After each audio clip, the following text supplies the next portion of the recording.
on va partir du coup sur le troisième sujet. C'est un petit peu plus sur l'état d'esprit du courtier. Puisque comme tu l'as dit tout à l'heure, tu es un indépendant dans une enseigne, mais tu restes indépendant. Tout à fait, ouais. Donc déjà, je voulais savoir si tu avais une anecdote, qu'elle soit positive ou négative, mais une anecdote qui t'a marqué sur ton métier.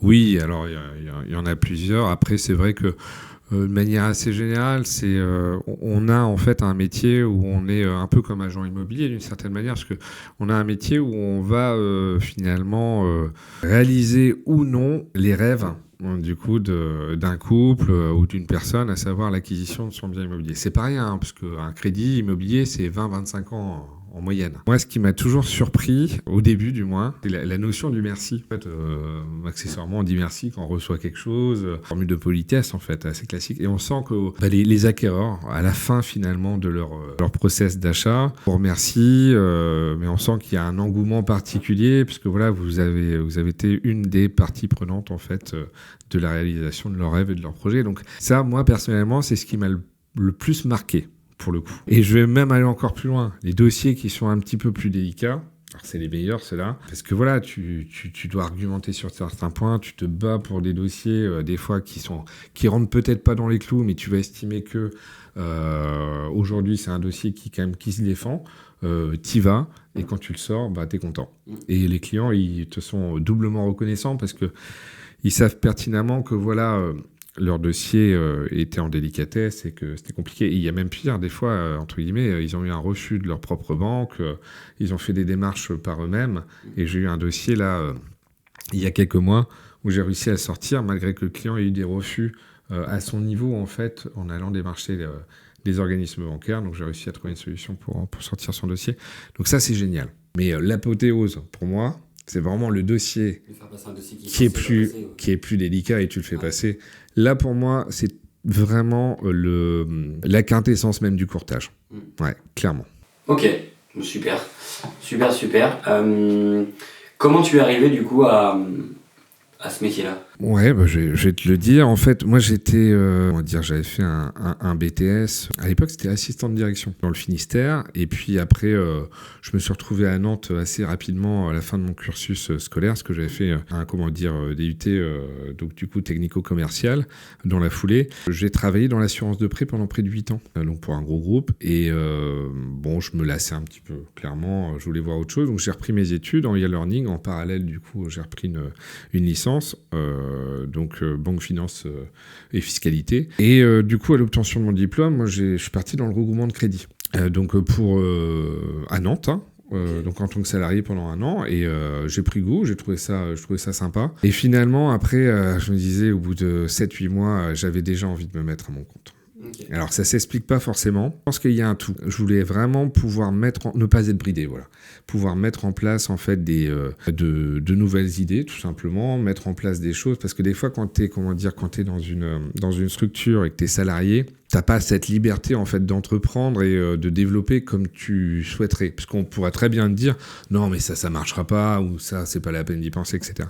Je voulais vraiment me mettre à mon compte, parce que je me suis dit peu importe les actions que tu feras, il y en a qui marcheront, il y en a qui marcheront pas. Peu importe. Mais le but, c'est quand même il faut les tenter, il faut y aller. Et donc, j'ai revu, j'ai recroisé par hasard, une personne que je connaissais un peu, pas énormément, mais un petit peu. Et lui, à ce moment-là, il recrutait en fait des indépendants dans le courtage en prêt immobilier. Bon, voilà, le hasard total. Et moi, je me suis dit, il faut que j'y aille, etc. Que je tente ma chance. Et puis après, j'ai basculé au sein de Meilleur Taux, donc ça va faire il y a 5 ans. Mais clairement, c'est cette envie d'entreprendre, cette envie l'avantage, c'est que tu fais partie aussi d'un groupe, donc c'est sécurisant. Tu disposes aussi des outils et des conventions bancaires, notamment dans notre métier. Mais après, tu as quand même cette liberté à côté de développer comme tu l'entends. Et puis aujourd'hui, notamment, il y a quand même différents outils de communication, différents canaux de communication pour capter de nouveaux prospects. Donc les actions sont multiples. Et ce qui est génial dans le développement commercial, c'est que c'est infini.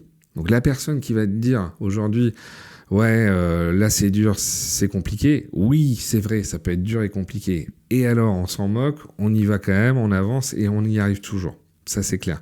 Et il y a des actions où, en effet, qui marcheront pas. Mais c'est pas grave. Tu auras tenté, au moins et t'apprends. Tu apprends aussi de certaines actions que tu vas mettre en avant. Ça marchera pas, bah tant pis. Tu dis, bon, il faudrait peut-être réajuster, revoir quelque chose pour que ça marche davantage. Et puis, il y a des choses qui marcheront très bien. Et tu vas te dire, c'est génial, du coup, ça fonctionne, quoi. Donc, ce côté, c'est très satisfaisant de voir qu'en fait, finalement, tu pars de rien et tu arrives, en fait, à réussir ta culture en vent. Et ce qui est le plus surprenant, c'est que même dans mon cas de figure, tu dépasses, le résultat dépasse même tes attentes, en fait. Ça c'est génial. Mais je pense que c'est le côté passion. Il faut être passionné. Moi, quand j'ai démarré, du coup, dans le courtage, que je me suis mis indépendant, je me suis pas dit, en fait, je vais me mettre indépendant pour gagner plus d'argent. Ça, c'est la première erreur. L'argent, c'est la conséquence de son travail, ni plus ni moins. Donc, plus tu t'investis, plus tu travailles, faut être optimiste aussi, ça c'est vraiment important. Faut aller de l'avant. Il y a des choses, en effet, comme je disais tout à l'heure, qui marcheront peut-être pas, mais il y en a d'autres qui marcheront. Il faut les tenter, il faut y aller. Et à partir de ce moment-là, c'est assez surprenant. Il y a une forme de résilience aussi, et d'optimisme à avoir, mais tu récoltes plus, entre guillemets, que ce que tu as semé, d'une certaine manière. Et après, moi, j'avais décidé, en fait, de m'être indépendant, mais dans le courtage. Pourquoi ? Parce que quand j'étais quand j'étais ado et puis jeune adulte, moi, je voulais travailler dans le social à la base. Mais j'avais une vision du social, où je me disais, voilà, je montais des projets pour aider des personnes à, voilà. Toujours être acteur d'eux, en fait. Et finalement, je me suis dit, le courtage, c'est un peu hybride, parce que finalement, on vient en aide, aux gens, on leur donne de l'information, on va les accompagner derrière sur un montage type qui pourrait correspondre à leurs attentes, et après, on va leur apporter leur fournir un travail, du coup, de négociation. Donc, je trouvais que finalement, en travaillant dans la finance, il y avait quand même un facteur humain qui était très important et que je recherchais. Voilà. Et du coup, dans le courtage, je trouve qu'il y a cette notion hybride. C'est vraiment un boulot qui est complet. Et moi, j'avais vraiment besoin de réaliser ce travail-là, mais en tant qu'indépendant, pour avoir ma liberté aussi d'action à côté. Ça, c'était super important. Intéressant. Et du coup, pour conclure cette belle partie, cette belle interview, est-ce que tu as une citation ou une phrase qui te parle, qui te motive ou qui t'inspire dans ton métier ? Non, alors j'en ai pas particulièrement. Après, je vais t'en faire une par contre. C'est toi qui l'as inventé ? Oui, voilà, je vais de la sortir là, clairement. Je mettrai Jean-Yves Toul à la fin. Non, mais je pense que quand on a des projets, voilà, il faut pas avoir peur de se lancer. La première barrière, le premier frein, c'est pas les autres, c'est soi-même. Ça, c'est clair. Et ça sert à rien de dire ouais, j'arrive pas parce qu'il y a ça ou parce qu'il y a un tel, etc. Ça sert à rien. Faut avancer en fonction de ses propres convictions. Faut écouter les autres, mais il faut pas non plus que ça vous parasite en fait dans votre élan et votre manière de voir les choses. Donc il faut avancer, il faut faire preuve de résilience à certains endroits, parce que faut pas croire que c'est toujours facile. Il y a des périodes qui peuvent être un peu plus délicates, mais quand on va de l'avant, finalement, les obstacles, on les franchit plus facilement. Donc on se lamente pas, entre guillemets, sur son sort, c'est ce qu'il faut surtout pas faire. Donc voilà, faire preuve de résilience, c'est vrai, mais je pense que voilà, il faut être optimiste et il faut être passionné. Il faut être passionné et surtout, ça je ne l'ai pas dit tout à l'heure, mais je pense que c'est vraiment important. Quand on se lance en tant qu'indépendant, c'est bien aussi d'avoir des personnes bienveillantes aussi autour de soi. Quand je dis bienveillante, ça peut être... il peut y avoir en effet la sphère familiale et personnelle, les amis et autres, mais c'est bien d'avoir, entre guillemets, un peu un mentor, entre guillemets.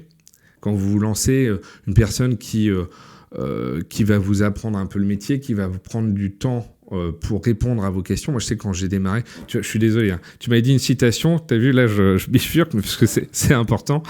Il y a, en fait, quand on se met vraiment à son compte, il faut avoir... c'est difficile, des fois, de se dire, allez, je me lance à mon compte, mais on n'a pas tous les tenants et les aboutissants. On peut avoir une volonté d'eux, mais il nous manque des fois certaines informations, soit techniques sur le métier, ou soit une manière d'appréhender le développement commercial et autres. Et c'est pour ça que c'est toujours bien d'avoir un mentor. Et moi, j'ai eu la chance de rencontrer une personne que je ne citerai pas, mais qui se reconnaîtra pour le coup, et en fait, qui répondait à toutes mes questions. Ça a été pendant 6-7 mois, je posais des questions. Il faut absolument poser des questions. C'est super important parce qu'au moins, ça vous, décomplexifie en fait dans l'approche et ça vous apporte la légitimité en fait nécessaire pour derrière être bon dans ce que vous faites, quoi, tout simplement. Donc voilà, je pense que c'est vraiment ça les clés aujourd'hui pour réussir.